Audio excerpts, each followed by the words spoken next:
You were born with a mind so powerful it could design worlds. It could build civilizations, solve riddles, and paint beauty into existence. Yet this same mind, left untrained, can destroy the very peace it was meant to serve. Osho once said, "The mind is a beautiful servant, but a terrible master." At first, this sounds poetic, almost gentle, but it's one of the most profound psychological truths ever spoken. The mind was meant to obey your awareness, not dominate it. It was created as an instrument, a tool, a bridge between the inner world of consciousness and the outer world of matter. But something went wrong. The servant rebelled. The tool began to think it was the creator, and now humanity walks through life chained to its own invention, imprisoned not by walls, but by thoughts. Think about it. Almost every pain you experience comes not from reality itself, but from the commentary your mind adds to it. You lose a job. The mind says, "I am a failure." A person leaves. You hear, "I'll never be loved again." You look in the mirror, and the mind whispers, "You're not enough." None of these voices belong to truth. They belong to memory, comparison, and imagination. The mind cannot see reality. It only projects what it has collected. It functions like a camera filled with old images, showing you the past over and over again while pretending it's the present. That's why you rarely meet the world as it is. You meet it as your mind interprets it. Osho understood something modern psychology is only beginning to catch up to. The mind is a mechanism, not a master. It thinks automatically, just as the heart beats automatically. You do not choose your thoughts. They arise, pass through, and vanish like clouds. The problem begins when you start believing that the clouds are you. When you identify with every passing thought, emotion, or fear, you hand the steering wheel of your life to the machine. The servant becomes the driver, and soon you're wondering why you keep crashing. In silence, the mind becomes beautiful. In noise, it becomes insane. Because silence reminds it of its place. It exists to translate awareness into expression, not to replace awareness altogether. A mind rooted in silence is like a clear lake. It reflects truth perfectly. But a mind addicted to thinking is like a stormy sea. Everything it reflects is distorted. This is why so many intelligent people are miserable. They can analyze everything, but feel nothing. They can explain the universe, but can't enjoy a sunrise. They mistake complexity for wisdom, and thought for consciousness. Osho said, "The intelligent person who has not yet known meditation is bound to go mad." Why? Because intelligence without awareness becomes self-destructive. It keeps digging into the meaning of life without realizing meaning cannot be found through analysis. It can only be lived through presence. When the mind is your master, life feels like a constant argument. You fight yourself. You fight others. You fight circumstances. But when awareness is the master, life becomes effortless harmony. The difference between the two is subtle, yet immense. The mind says, "I think, therefore I am." Awareness says, "I am, therefore thoughts appear." The first makes you a prisoner of thinking. The second makes you free. Most people have never tasted this freedom. They believe their thoughts are who they are. So if the thought says, "I am depressed," they are depressed. If it says, "I am worthless," they live in despair. But Osho taught that you are not the thought. You are the space in which thoughts happen. Like the sky that allows clouds to drift through it without ever being touched. Your true nature remains untouched by any storm of the mind. To understand this deeply, imagine sitting by a river. The water flows endlessly, rippling, reflecting light, changing color. You can get lost watching it, believing the movement is all there is. But if you step back for a moment, you notice the riverbank. Still, solid, unmoving. The river is your mind. The bank is your awareness. When you realize this, you no longer drown in the current of your thoughts. You observe them, allow them, and let them pass. This is meditation, not an act of doing, but a state of being. Osho was never against the mind. He loved intelligence. He simply wanted us to understand that intelligence must serve something higher than itself. The mind is an excellent scientist, but a poor poet. It can describe the chemistry of love, but never feel it. It can calculate the rhythm of music, but never dance. It can list the causes of happiness, but never be happy. Why? Because the mind can only divide, label, and dissect. It knows the parts, but never the whole. Awareness, on the other hand, experiences the whole directly, without analysis, without division. Awareness is the moment before you name a flower rose. It's the instant before you judge someone as good or bad. It's the breath before thought.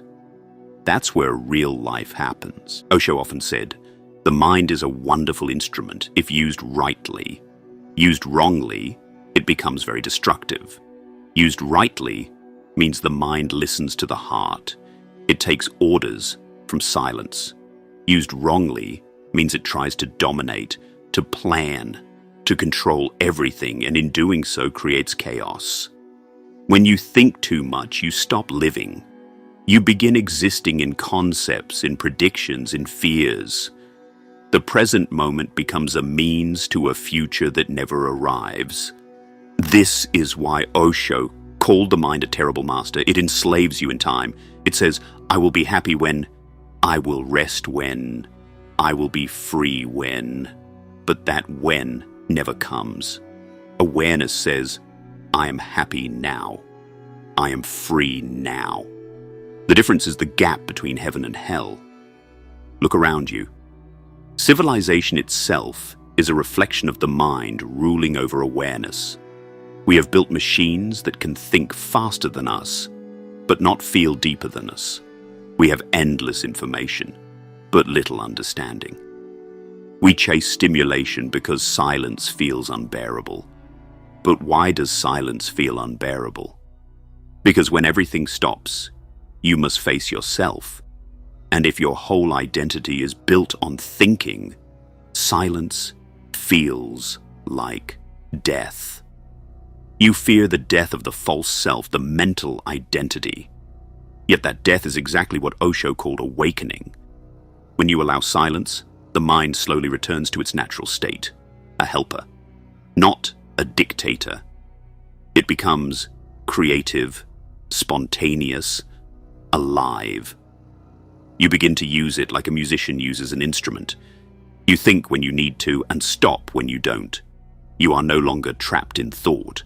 You are playing with it. You start to see that intelligence isn't the ability to think endlessly. It's the ability to stop thinking when thought has served its purpose. Real intelligence includes knowing the limits of intellect. Osho gave a simple example. If you're walking through a forest and suddenly see a snake, the mind reacts instantly. It jumps back to protect the body. That's a beautiful use of mind. Practical, sharp, efficient. But if you keep thinking about that snake for days, imagining it, fearing it, dreaming of it, then the same mind becomes destructive. It's not the thought that hurts you. It's your inability to stop thinking. That's what he meant by the mind being a terrible master. And yet, he called it beautiful as a servant. Why? Because when it serves awareness, the mind becomes divine. It translates silence into song, insight into art, compassion into action. Every invention, every poem, every act of genius in human history happened when the mind was quiet enough for truth to flow through it. Einstein once said that his greatest ideas came not through thinking, but through intuition. That's awareness, speaking through the mind. The same mechanism that creates suffering when used unconsciously becomes sacred when guided by consciousness. So how do you transform this relationship? Osho didn't give techniques in the usual sense. He gave understanding. He said, first, watch the mind without judgment. Don't try to stop thoughts. Don't fight them. Just observe. The watcher is the beginning of freedom. The moment you watch, you are no longer the thought. You are the one seeing it. You've stepped out of hypnosis. That's awareness reclaiming its throne. In the beginning, you'll notice how chaotic the mind truly is. It jumps like a monkey, restless, noisy, impatient. But if you keep watching, something miraculous happens. The monkey gets tired. Thoughts slow down. The gaps between them grow longer. And in those gaps, you taste a sweetness beyond words. A peace that doesn't depend on conditions. That peace is your real nature. The mind can only imitate it. Awareness embodies it. Osho's teaching isn't to escape the mind, but to transcend it. Escaping creates suppression. Transcendence creates harmony. It's like taming a wild horse. Not by killing it, but by befriending it. Once tamed, the same energy that was chaotic becomes powerful. The same mind that tormented you becomes your ally. You can use it to create, to love, to serve. The world doesn't need less mind, it needs more conscious minds. Minds anchored in awareness.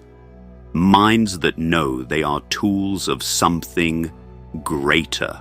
The greatest paradox is this. When you stop chasing control, the mind starts to cooperate. When you relax, thinking becomes clear. When you stop trying to figure everything out, understanding happens naturally. It's like the eye. It cannot see itself directly, but when it stops straining, vision returns. The moment you stop fighting your mind, it stops fighting you. That's why Osho said meditation is not effort, it's relaxation. This understanding can transform your entire life. Right now, most people live as if a constant noise is playing in their head. Every silence feels threatening because it exposes the emptiness they've been running from. But that emptiness isn't lack. It's space. It's potential. It's where creativity, love, and joy arise. The mind fears it because it cannot control it. But the soul recognizes it as home. Once you accept that silence is not the enemy, you begin to heal. You'll notice small things change first. Your reactions slow down. Instead of instantly defending, you listen. Instead of planning your next sentence, you hear what others are saying. Instead of living in regret or anxiety, you feel the present as it is. This is how awareness reclaims command. The mind continues to serve. It calculates, remembers, organizes, but it no longer dictates how you feel. You start to experience the mind as part of you, not the whole of you. Osho once laughed and said, "You don't have a mind. The mind has you." That's the condition of modern humanity. But when awareness returns, the relationship flips. You have a mind, and you use it beautifully. You write with it, love with it, express with it. But you are not possessed by it. The beauty of this understanding is that it doesn't require belief. You don't have to accept any doctrine. Just watch your own experience. Notice how the mind creates suffering when it dominates, and how peace arises when you observe it. Notice how your best ideas come when you're relaxed, not when you're stressed. Notice how truth comes in silence, not in argument. This noticing is meditation. In the end, the journey Osho invites you to take is not from mind to no mind, but from mind to mastery. Mastery doesn't mean control. It means understanding. And understanding comes through observation. You can't fight darkness. You can only bring light. Awareness is that light. When it shines, the mind naturally bows. It becomes your instrument again. So the next time your thoughts begin to race, when anxiety grips, when anger rises, when overthinking drowns your peace, remember, you are not inside the mind. The mind is inside you. Take a breath.